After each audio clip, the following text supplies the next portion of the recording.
Assalamualaikum warahmatullahi wabarakatuh. Innal hamdalillah nahmaduhu wa nasta'inuhu wa nastaghfiruh wa na'udzu billahi min syururi anfusina wa min sayyiati a'malina. Man yahdihillahu fala mudilla lahu wa may yudlil fala hadiya lahu. Asyhadu an la ilaha illallah wahdahu la syarika lahu wa asyhadu anna Muhammadan abduhu wa rasuluhu amma ba'du. Qala Allah tabaraka wa ta'ala ya ayyuhalladzina amanu taqullaha haqqa tuqatih wa la tamutunna illa wa antum muslimun. Para jamaah, bapak-bapak, ibu-ibu sekalian, para asatidz, para ulama, para sesepuh yang semoga Allah muliakan. Alhamdulillahirabbil alamin. Segala puji bagi Allah yang masih saja memberikan kita kenikmatan, yang masih mengurus kita dengan di antara makhluk-makhluk yang begitu banyaknya luar biasa. Namun Allah nggak pernah luput untuk mengurus kita.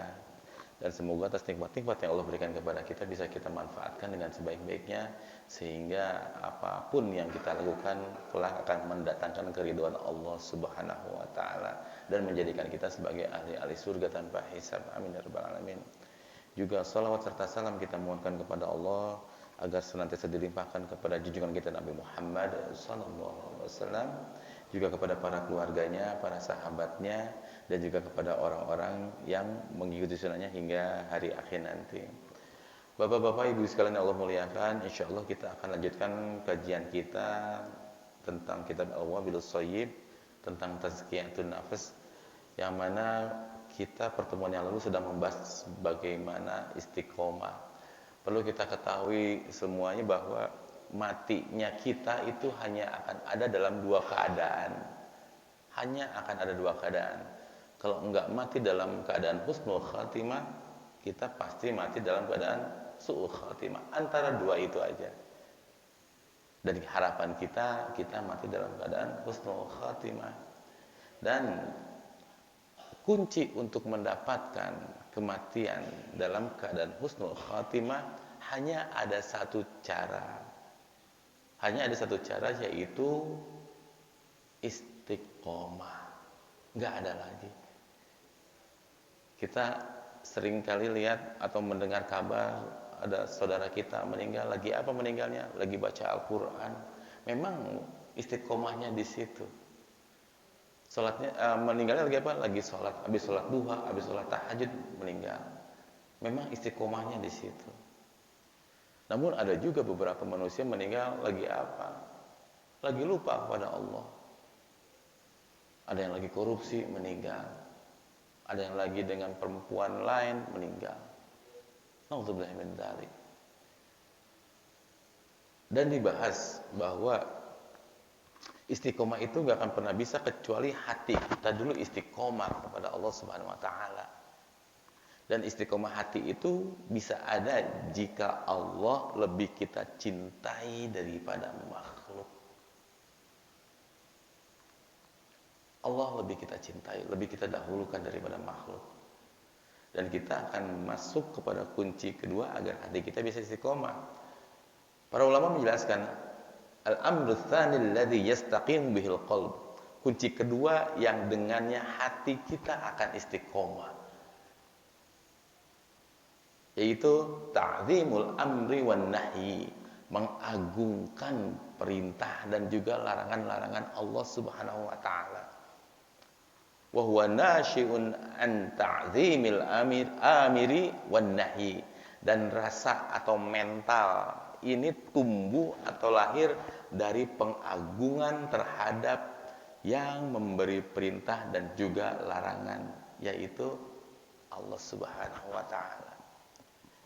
Jamaah rahimakumullah, ini cara berpikir yang bijak dan ilmiah.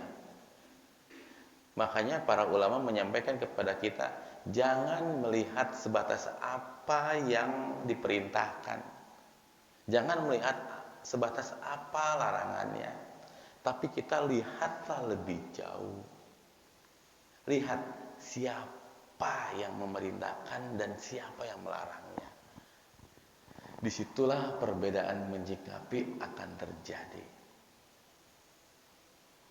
Membeli satu bungkus mie instan mungkin itu dianggap perintah yang biasa aja, Pak, Bu. Kalau ada tetangga nitip, Bu, Pak, nitip deh beliin mie instan sebungkus, beli Indomie sebungkus gitu. Yang rasa soto misalkan, atau mie goreng. Itu kalau nggak ada di warung, Pak, nggak ada, Bu, nggak ada, santai aja kita. Tapi kalau perintah ini datang dari jenderal kepada prajuritnya gimana kira-kira, Pak? Tolong beliin Indomie soto, harus ada. Itu prajurit, ya Allah. Nggak ada di warung ini, nyari lagi ke warung mana? Nyari lagi ke warung mana? Pokoknya pulang kudu aya weta Indomie. Kalau enggak apa? Habis saya. Jadi bukan sebatas Indominya, tapi lihatlah siapa yang ngasih perintahnya itu loh. Disitulah perbedaan besar akan bisa terlihat. Membeli satu bungkus Indomie rasa soto jadi hal yang sangat penting dan gak akan berani kita ganti itu. Adanya mie rasa ayam bawang aja nih, gak ada lagi di warung gitu. Tapi kalau yang mintanya presiden sama kita, tolong beliin Indomie soto, itu satu warung gak ada, nyari lagi ke warung lain, nyari lagi ke warung lain sampai ketemu, baru dia akan pulang kalau udah ada. Kenapa? Kita bisa melihat siapa yang memberikan perintah, bukan apa perintahnya. Disinilah manusia banyak meremehkan perintah-perintah Allah. Dia hanya sebatas melihat apa perintah dan larangannya tanpa memperdulikan siapa yang ngasih perintah dan larangan. Membeli satu bungkus gorengan yang isinya harus tahu, tempe, bakwan, itu menjadi isu yang sangat besar ketika kita bisa melihat siapa yang ngasih perintahnya. Atau presiden kita, Pak, minta tolong kepada kita, tolong beliin ketoprak, harus pedas, cabenya 10,5, togenya 9 biji, harus diikat pakai karet warna hijau sama merah. Itu perintah ribet banget, Pak. Tapi kalau presiden kita yang nyuruh, misalkan Pak Prabowo minta tolong belikan ketoprak, cabenya 10,5, togenya 9 biji, diikat pakai karet hijau sama merah. Wah, itu sampai tukang ketopraknya aja kita liatin, Pak, hati-hati, cabenya 10,5, 11 aja kali nanggung, enggak, 10,5 perintahnya gitu. Karetnya adanya merah doang, di teangan ke warung nu sajen neangan karet warna hijau. Dia akan usahakan semaksimal mungkin. Kenapa? Karena bisa melihat siapa yang ngasih perintahnya. Hadirin sekalian yang Allah muliakan, itu akan jadi isu besar bagi kita. Setiap toge akan jadi berarti buat kita. Setiap karet akan berarti buat kita. Padahal bisa aja togenya 12 lop atau 10 lup, enggak akan dihitung kok, udah diaduk-aduk sama sambal kacang. Tapi kita kalau bisa lihat siapa yang ngasih perintahnya, itu penting sekali buat kita.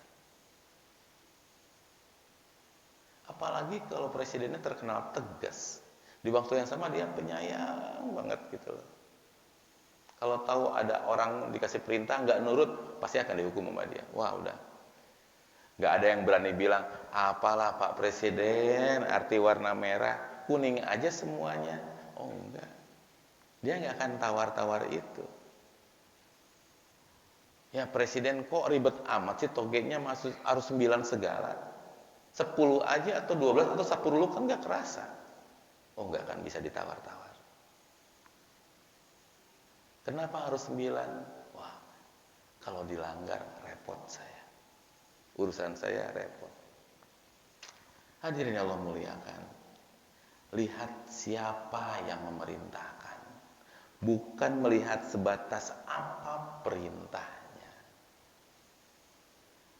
Kalau yang memerintahkan adalah sosok yang sangat penting bagi hidup kita gitu ya, kita lagi susah dibantu, Anak kita sekolah nggak ada bayaran, dia bantu bayarannya.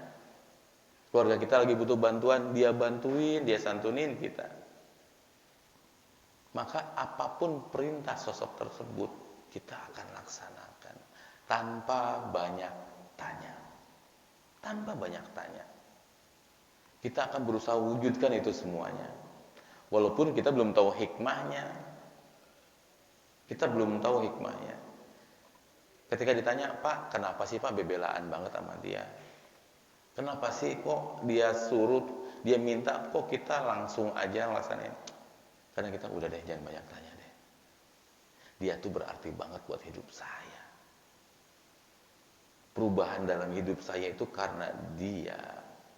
Karena beliau yang perhatian sama keluarga saya. Jadi kalau begitu, ketika beliau perintahkan apa saja, saya akan nurut. Saya akan usahakan. Saya akan perjuangkan gitu. Walaupun nggak tahu manfaatnya buat kita apa, kita nggak tahu. Tapi kalau diminta, saya akan jalankan. Kenapa? Karena beliau adalah guru saya. Beliau adalah bos saya. Beliau adalah raja saya. Karena dia yang penuhin kebutuhan-kebutuhan saya gitu. Yang jaga anak-anak saya. Bukan Anda gitu. Kalau Anda minta, ntar dulu. Kan ada orang sama tetangga yang sebelahnya diminta mau, tapi sebelah yang lain diminta, kita nggak mau. Kenapa? Karena dia nggak punya peran buat hidup kita.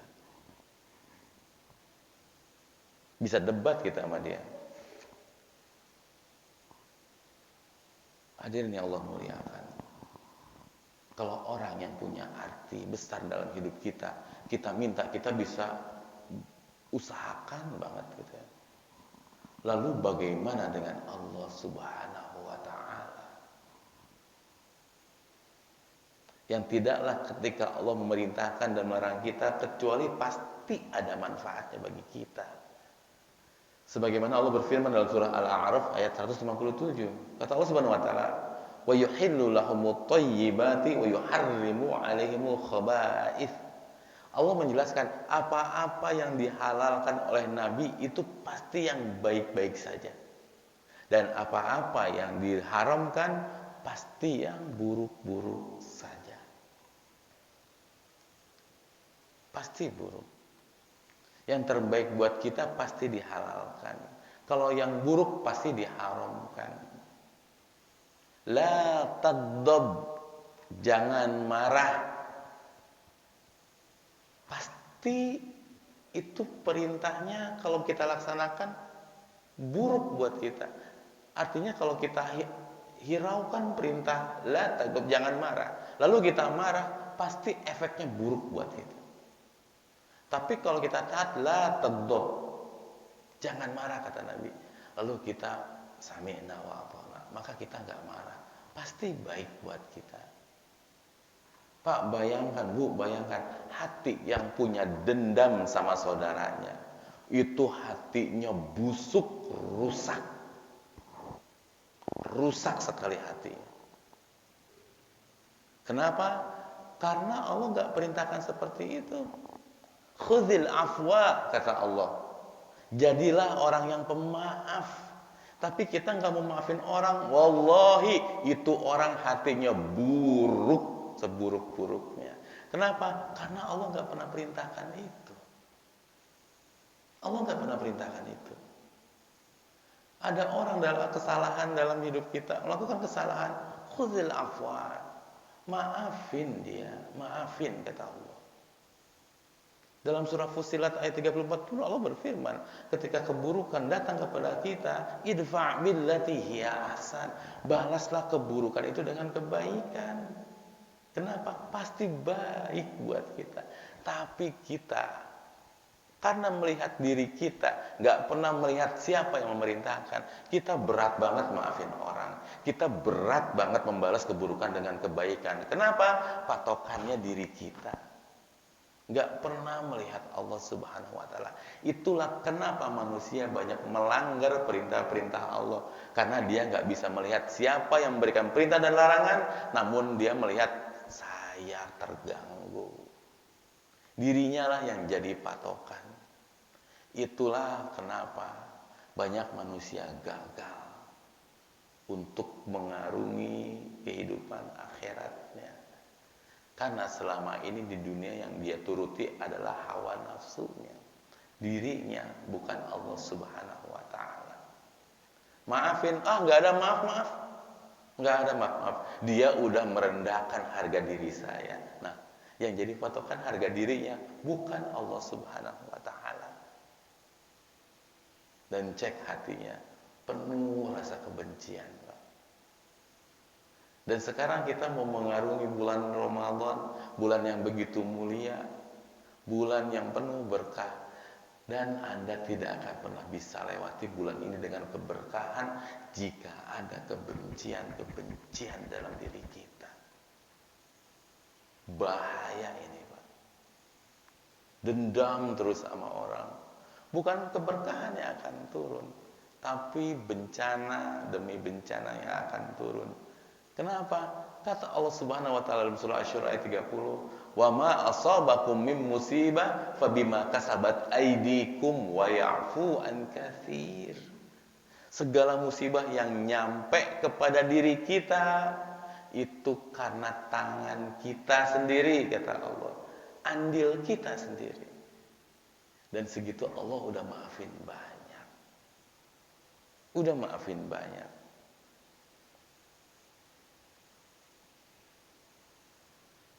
Artinya segala perintah dan larangan itu buat kebaikan siapa? Buat kebaikan kita.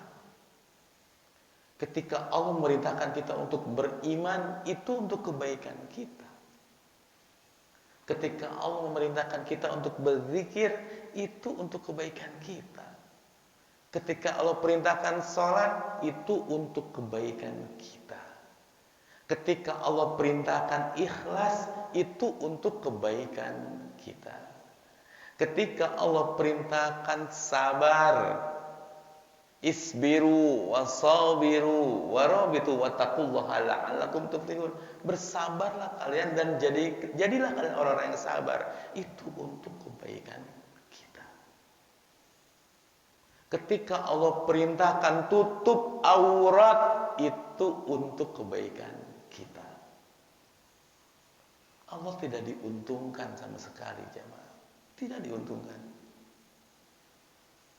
Ketika Allah minta kita untuk jaga keluarga kita dari api neraka, itu untuk kebaikan kita.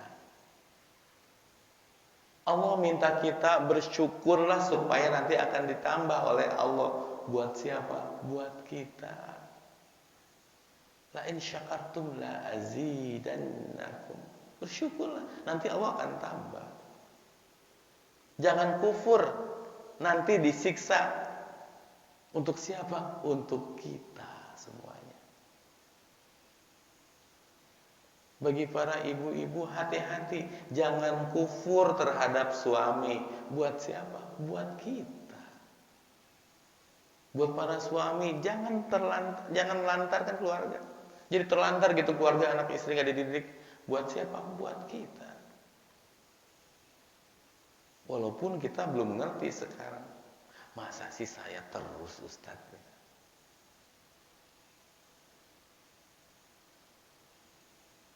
Ini bukan saya yang perintahkan.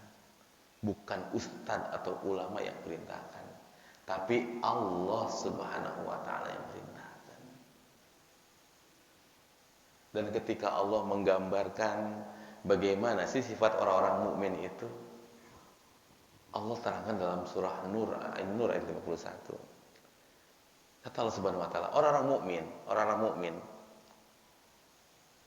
Jawabannya gini.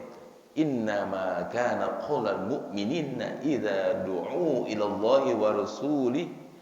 Sesungguhnya jawaban orang-orang mukmin ketika mereka diperintahkan menuju Allah dan Rasulnya, liyahkum bainahum an yaqulu sami'na wa ata'na.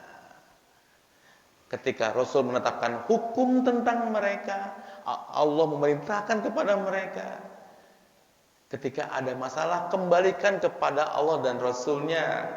Jawaban mereka apa? Kami dengar dan kami patuh. kami dengar dan kami patuh. Itulah orang-orang mukmin, bukannya ngejawab. Abisnya kan gini, abisnya kan gitu. Soalnya dia seperti ini, enggak ada yang jawab orang-orang mukmin itu. Ulaika humul muflihun, itulah orang-orang yang beruntung kata Allah. Itulah orang yang beruntung, yang sukses. Sami'na wa ata'na, bukan ngejawab. Bukan ngejawab. Soalnya kan dia gini, maafin dia. Soalnya kan dia gini, maafin suami. Soalnya kan dia udah khianat sama saya. Maafin. Orang-orang mukmin itu gak akan ngejawab perintah Allah Subhanahu wa taala. Dia hanya akan menjawab sami'na wa ata'na.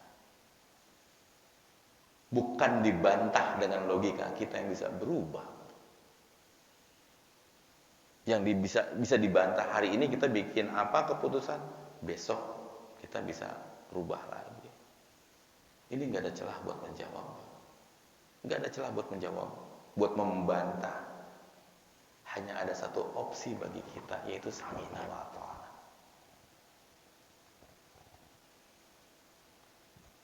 Kenapa demikian? Karena sekali lagi bapak-bapak, ibu-ibu sekalian Allah muliakan, lihat siapa yang ngasih perintah ini, siapa yang memberikan larangan ini. Terlebih lagi dalam konteks kita udah pasti menang di dua sisi bapak-bapak ibu sekalian. Perintahnya Allah nggak akan ngerugiin kita, larangannya bakal ngejaga kita, udah pasti itu.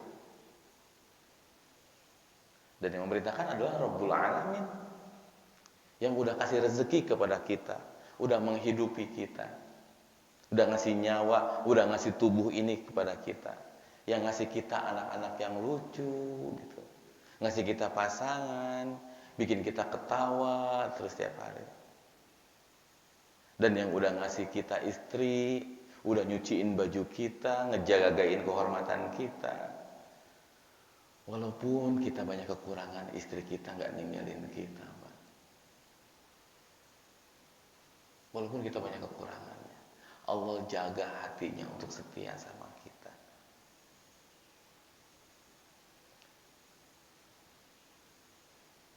Allah yang udah ngasih sehat kepada kita, masih ngizinin kita untuk ingat sama Allah. Yang ngasih sehat sehingga kita bisa ke masjid sekarang. Sementara saudara-saudara kita ada pak hari ini di rumah sakit, lagi diinfus, belum bisa pulang. Yang ngasih kita kaki, sementara ada saudara kita punya kaki pun gak bisa jalan hari ini pak. Allah pecahkan pembuluh darahnya satu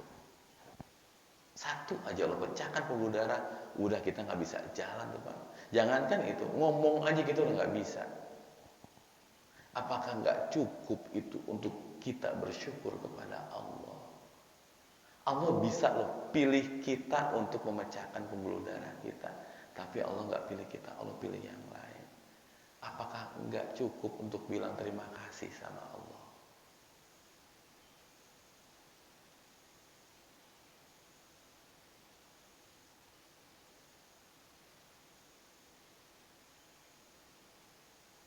Masa iya kita jawab perintah Allah? Masa iya kita jawab? Berani-beraninya kita ngelanggar, berani-beraninya kita ngejawab. Kalau bos kita aja ngasih kita kerjaan, atau rekan proyek ngasih kita proyek kita, yang penting ada uangnya, kita nggak berani langgar tuh pak. Kita nggak berani langgar. Bahkan hal-hal yang haram aja kita berani tabrak pak. Kita berani tabrak. Orang ngasih kita kerjaan aja kita nggak berani bantah, apalagi Rabbul Alamin. Harusnya nggak berani, makin nggak berani bantah kita. Orang ngasih kita project, kita segani. Bahkan nyari projectnya dengan cara apa? Dengan cara riswah. Kita nyogok, bela-belaan uang, Pak. Kita kaya nggak selamat buat apa? Kita kaya nggak selamat buat apa, Pak? Bu? Bergelimang harta tapi Allah jamin kita ke neraka. Allah udah menetapkan lewat nabinya SAW. Kata Nabi, yang nyogok dan yang disogok finnar. Udah bukan dosa lagi, tapi di neraka. Udah di neraka tempatnya. Udah vonis langsung. Kenapa perintah anak kita nurut banget, perintah Allah kita nggak nurut? Karena ngebelain anak supaya bisa sekolah di sekolah yang dia pengen. Secara zonasi, secara aturan kita udah nggak masuk. Pengennya di sekolah anu. Kita bikin kakak baru, Pak. Kita bikin KTP baru. Kita nyogok supaya anak kita masuk. Harapannya apa kepada anak itu? Keberkahan turun. Keberkahan tidak akan turun ketika kita melawan Allah. Idza haramallahu syai'a wa harrama thamanahu, kata Nabi sallallahu alaihi wasallam. Ketika Allah mengharamkan sesuatu, maka Allah akan haramkan pula hasilnya. Berharap kita berkah. Nyekolahin anak dengan cara nyogok, wah Anda mimpi di siang bolong. Gak ada aturannya seperti itu, Pak. Buat masuk pegawai negeri kita lihat, Pak. Wah ya Allah, nyogoknya seperti apa? Harapannya apa? Berkah. Idza haramallahu syai'a wa harrama thamanahu. Ketika Allah mengharamkan sesuatu, maka Allah akan haramkan pula hasilnya. Mau Anda pakai umroh uangnya, mau Anda pakai haji, silakan. Gak jadi apa-apa. Gak akan jadi apa-apa. Karena Allah sudah tetapkan. Innal halala bayyin wa innal harama bayyin. Yang halal udah jelas, yang haram udah jelas. Gak bisa kita rubah.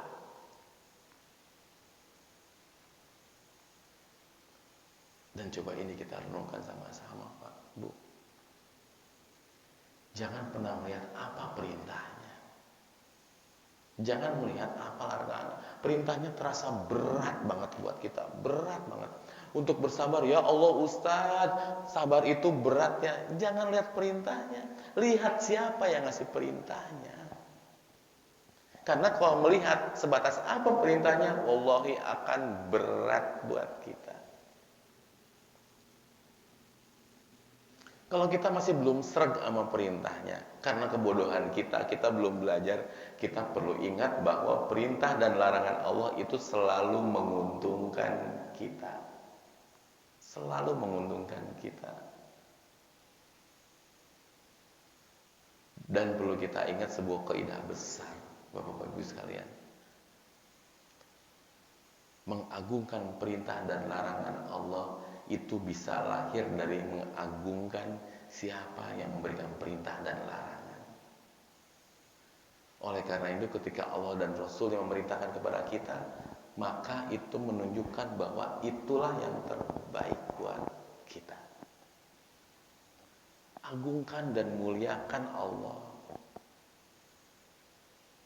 Ketika Allah bilang jangan ghibah, Nabi larang kita untuk ghibah, jangan ngomong-ngomongin orang, nurut, karena itu baik buat kita. Lalu kita tabrak itu, hati kita rusaknya minta ampun, Pak. Ngomong-ngomongin orang terus mulutnya. Udah jelas-jelas ghibah itu adalah termasuk dalam satu al-kabair. Masuk dalam dosa-dosa besar. Tapi kita nggak hiraukan perintah itu, Pak. Kita ngomong terus, jelek-jelekin orang terus. Hamba siapa sih kita ini? Hamba siapa kita? Hamba Allah atau hamba hawa nafsu?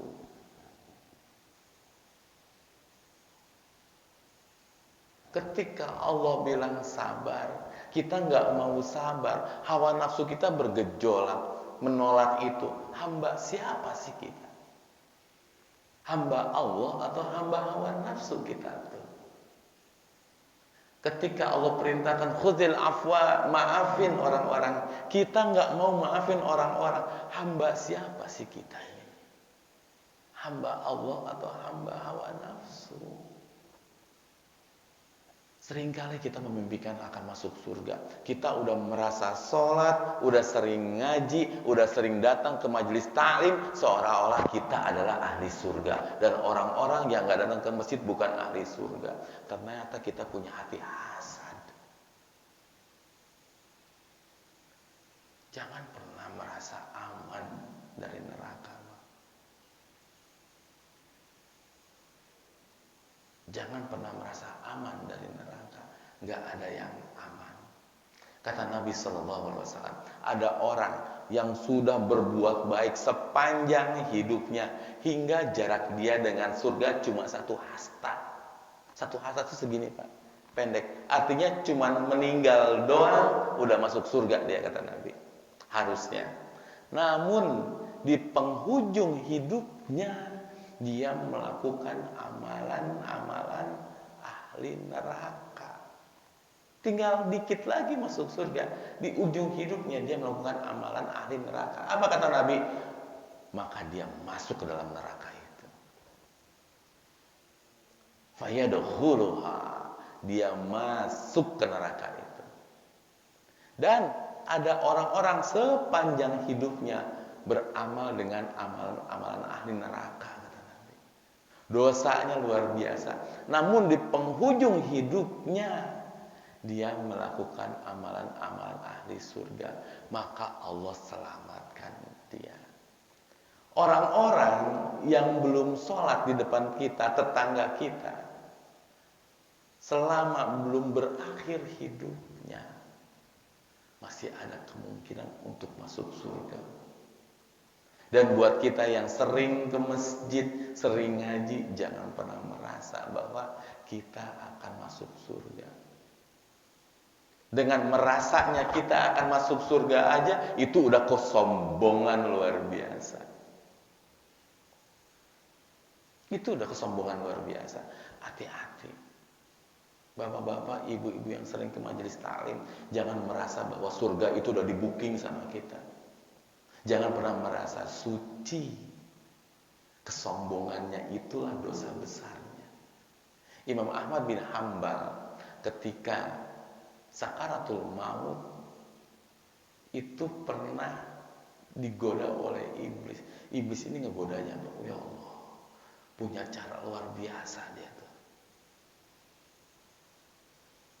Para ulama bilang la yafturu anhu. Iblis itu gak pernah nyerah, gak pernah lelah goda kita.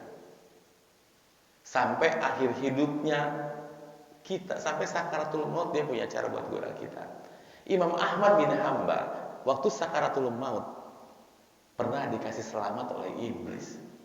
Iblis bilang, selamat, Anda telah selamat dari godaan aku, kata iblis. Kata Imam Ahmad bin Hambal apa? Belum. Hingga aku betul-betul mati baru aku bisa selamat. Iblis ngegoda ini nyari kesempatan. Dia pengen apa? Pengen membangkitkan rasa ujubnya Imam Ahmad bin Hambal. Harapannya, selamat, kamu udah selamat dari godaanku. Iya, alhamdulillah. Maka disitulah dia akan lemah. Tapi yang digodanya pun ulama, paham. Dia paham. Bapak-bapak ibu sekalian Allah muliakan, iblis ini akan nyerang kita, Pak. Dan caranya begitu luar biasa. Dia cuma punya satu tujuan, akan menghalangi kita dari jalan Allah yang lurus. Itu doang satu. Itu janjinya iblis. Akan digoda, betul-betul digoda sampai manusia tergelincir dari jalannya Allah Subhanahu wa taala. Dan dia punya cara. Ketika kita sehat, dia punya cara. Ketika kita sakit, dia punya cara buat goda kita. Ketika kita kaya, dia punya cara buat goda kita. Ketika kita miskin, dia punya cara buat goda kita. Ketika kita akur, dia punya cara buat goda kita. Ketika kita lagi berantem, dia punya cara buat goda kita. Luar biasa, Pak.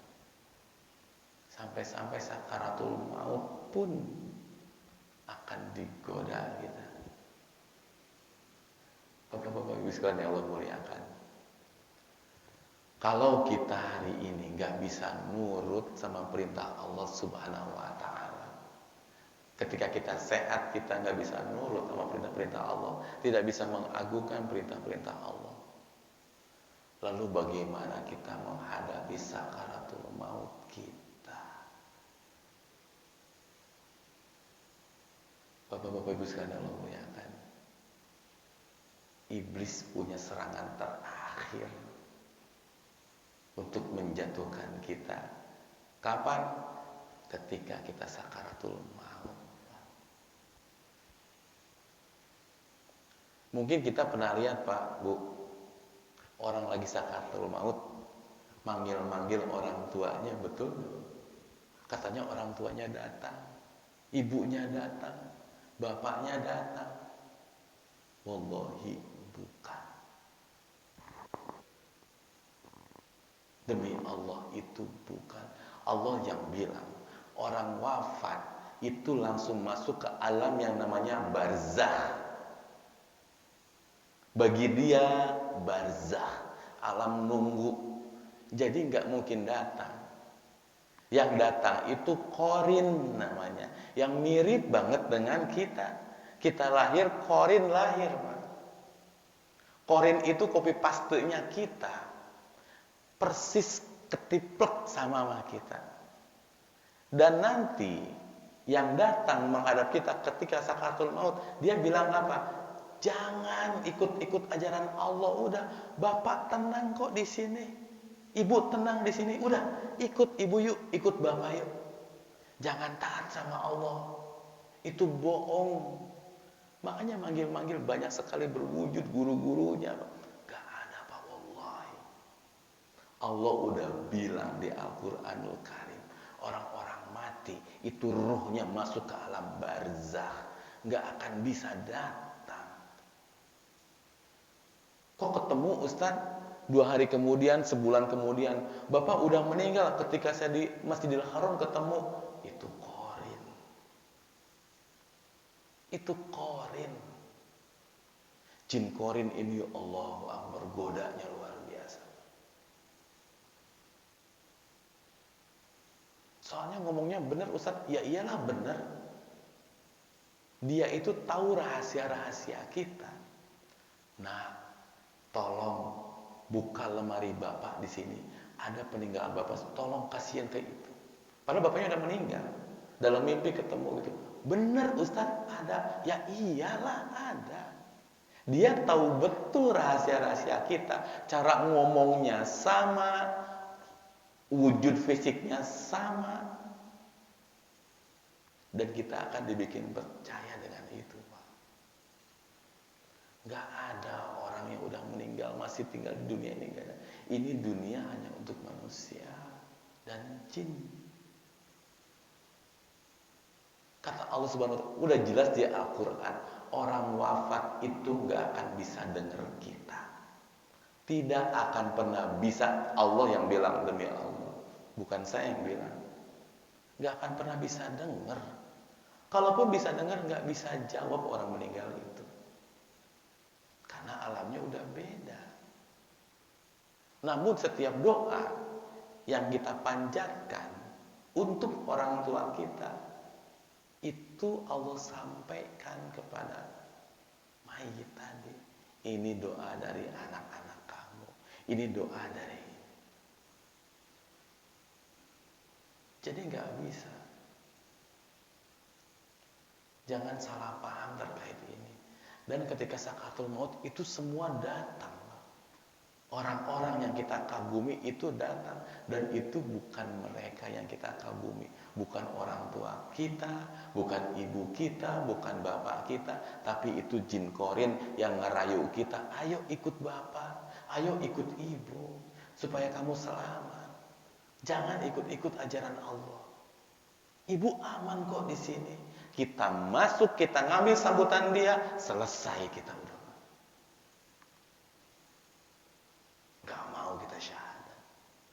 Kenapa bisa seperti itu? Kenapa bisa tergoda? Karena kita nggak tahu mapping iblis. Karena kita nggak pernah belajar. Karena kita nggak pernah nurut dengan Allah Subhanahu wa Ta'ala. Kalau betul orang tua kita datang ketika kita wafat atau ketika kita sakaratul maut, maka Allah dusta dengan ayat-ayatnya. Tapi kita ingat bahwa Allah gak akan pernah dusta, kitanya aja yang ketipu. Silakan pelajari Al-Quran. Kita saking dilupakan, saking gak nurutnya sama Allah, Al-Quran gak kita sentuh-sentuh, Pak, gak kita buka-buka. Di situ Allah udah jelas memaparkan apa yang harus Anda lakukan di dunia ini. Dan ingat, apa tipuan-tipuan iblis, semuanya ada.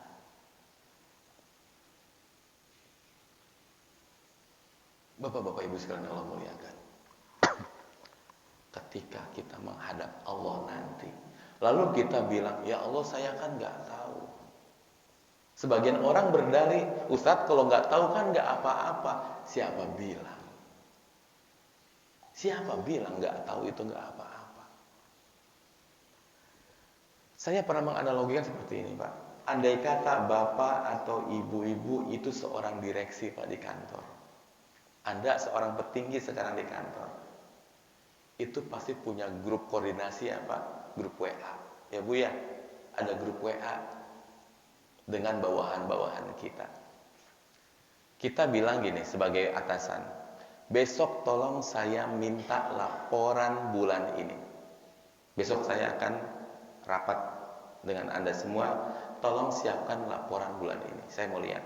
Sebagian karyawan kita bilang, baik Pak, baik Bu. Tibalah hari esok, lalu kita rapat tuh Pak sama karyawan semua. Mana laporan yang saya minta kemarin? Sebagian ngasih Pak. Sebagian bilang, Pak, Bu, laporan apa ya? Saya nggak tahu. Apa kira-kira kita bilang sama mereka Pak? Itu saya ngomong kemarin di WA dibaca nggak? Kan gitu Pak. Itu saya kemarin ngomong di WA dibaca nggak sama kamu? Kerjaan kamu ngapain aja selama ini? Kan gitu. Dan bisa dipecat tuh. Kita menghadap Allah, lalu kita bilang, ya Allah saya kan nggak tahu. Kira-kira Allah bilang apa? Itu Al-Quran dibaca nggak? Saya udah ngomong tuntas di situ, kenapa nggak dibaca? Saya kasih hidup selama ini ngapain aja kamu? Siap-siap dapat pertanyaan itu. Saya udah ngomong tuntas di Al-Quran. Apa yang harus dilakukan, apa yang dilarang. Kenapa nggak dibaca? Kenapa pesan saya nggak dibaca? Itu hidup dikasih hidup ngapain aja selama ini? Selamat. Neraka kita pada situ. Kita ini sering lalai. Pesan Allah lewat Al-Quran aja kita nggak tertarik. Kita lebih tertarik sama dunia, urusan uang, semuanya uang. Kita dilalaikan dengan itu. Pertanyaan besarnya, hamba siapa kita? Gak ada yang nyuruh buat seperti itu. Kenapa kita bisa lalai dengan itu semua? Karena kita gak pernah bisa melihat siapa yang memberikan perintah. Gak pernah Allah tuh dianggap besar oleh kita. Makanya enteng-enteng aja, gak sabar tuh enteng aja buat kita. Gak maafin orang itu enteng aja buat kita. Marah-marah itu enteng aja buat kita. Nabi jelas bilang, la taghdab walakal jannah. Jangan marah, maka bagimu surga. Artinya kalau marah apa? Maka bagimu neraka. Udah beres.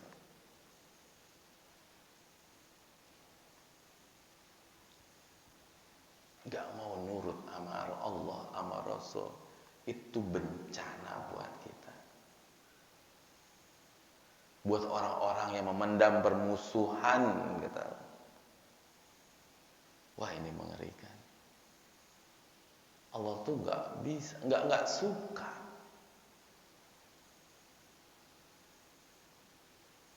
Innamal mu'minuna al-ikhwah. Orang-orang mukmin itu semuanya bersaudara. Kok kita punya rasa benci sama saudara muslim kita? Kenapa?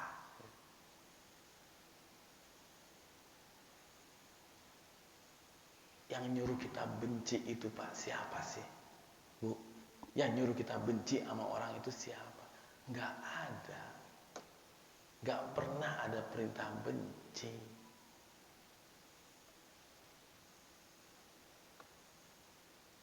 Sayangi manusia, kata Allah. Sayangi saudara-saudara kalian. Kalaulah ada orang melakukan kesalahan, kan dikasih tahu supaya apa? Supaya dia juga masuk surga. Sebaik-baik mukmin adalah dia yang ingin saudaranya mendapatkan apa yang dia ingin dapatkan juga. Kalau kita pengen surga, kita pun pengen tetangga kita masuk surga, saudara kita masuk surga, bukan nyumpahin masuk neraka itu. Ada saudara-saudara muslim kita nyumpahin saudaranya masuk neraka. Anda muslim atau bukan itu? Kok bisa-bisanya nyumpahin saudaranya masuk neraka? Kalaulah saudaranya salah, kenapa nggak dikasih tahu? Kenapa nggak dimaafin? Bukankah Allah minta ud'u ila sabili rabbika bil hikmah? Itulah perintah Allah. Ajak orang-orang ke jalan Rabbmu dengan hikmah, dengan kebijaksanaan, bukan dengan sumpah serapah. Keun we tinggali engke di akhirat pokokna mah sina Allah nu ngabales. Oh, apakah kita betul-betul mukmin gitu? Ustadz ngomong mah gampang, yang berbicara belum tentu lebih baik dari yang mendengarkan. Tapi ini amanah ilmu yang mesti disampaikan Bapak-Bapak Ibu sekalian. Belum tentu yang berbicara lebih baik dari yang mendengarkan.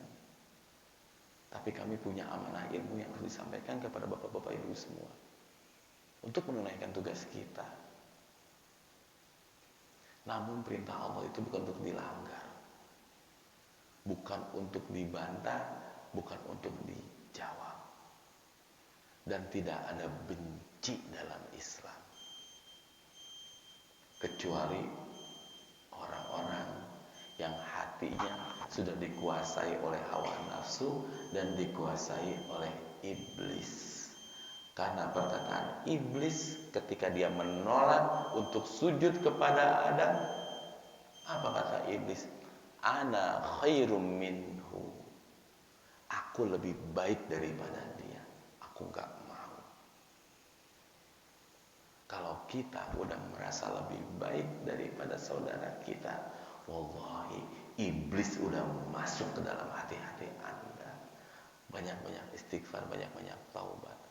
Jangan pernah merasa lebih baik daripada manusia lain, sekalipun dia ahli maksiat, karena Allah bisa selamatkan dia dan Allah masukkan kita ke dalam lubang maksiat. Sekali lagi, agungkan perintah dan larangan Allah Subhanahu wa taala, karena itu menentukan sikap kita ke depannya dalam hal ibadah. Semoga Allah berikan kita taufik, dan semoga Allah mengampuni dosa-dosa kita, dan semoga menjadi manfaat. Dan semoga bapak-bapak ibu sekalian Allah berkahi, Allah berikan kesehatan, Allah jaga keimanannya, keislamannya, dan semoga asbab hari ini Allah menjadikan kita sebagai ahli-ahli surga tanpa hisab.